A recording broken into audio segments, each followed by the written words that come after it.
ရှင်ကာ၌ဘုရားမြတ်စွာဘုရားတရားမြတ်စွာဘုရားသံဃာမြတ်စွာဘုရားဆိုတော်ဘုရားမြတ်ပေါင်းပါတို့အားယုတိမြတ်တို့လက်ဆောင်မူ၍ရှိဖို့ပြီးတော့ပြုမြတ်နာလျှော့ကြောကြတော့ကောင်းမှုကုသိုလ်ကစေနာကြာတာလေးကြောင့်ဒီခြေကမှာစာပြီး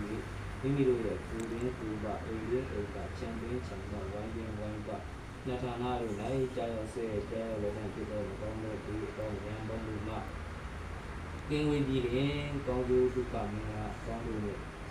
ဤသောပြီးတော့အသက်ရှိခြင်းဆင်းရဲခြင်းချမ်းသာခြင်းခွန်အားကြီးခြင်းဉာဏ်ပညာကြီးခြင်းဘုံတကူအာမှုကိုကြီးခြင်းအစရှိသောကောင်းမြတ်သောအကျိုးတရားပေါင်းလို့ပြည့်စုံနိုင်ကြဘုံကြီးဖြစ်၍ဒီလိုရလို့ဒီဉာဏ်ကြောင့်ဖြစ်သောဒါနကောင်းမှုပြုလို့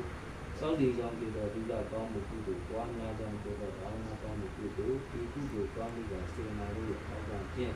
ဒုက္ခကပ်သိမ်းလို့ချုပ်ငြိမ်းရာဖြစ်သောနိဗ္ဗာန်တရားတော်မြတ်ကိုသိဉာဏ်စွာရလို့ရောက်တယ်မြတ်ပြုရဲနိုင်ကြတော့သူတော်ကောင်းများဖြစ်ကြပါစေအံပန္တိကရဏီနာသဟာပင်စတိလံမာယာစာမိ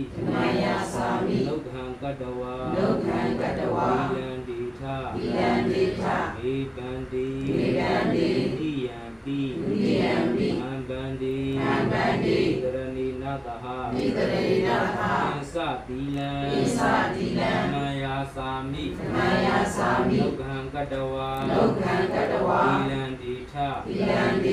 မေပန္တိယတိယံပိအံပန္တိကရဏီနာသဟာပင်စတိလံမာယာစာမိလောကံကတဝါဝိလန္တိထမေပန္တိဓမ္မံဝဒာမိတံဝတိထ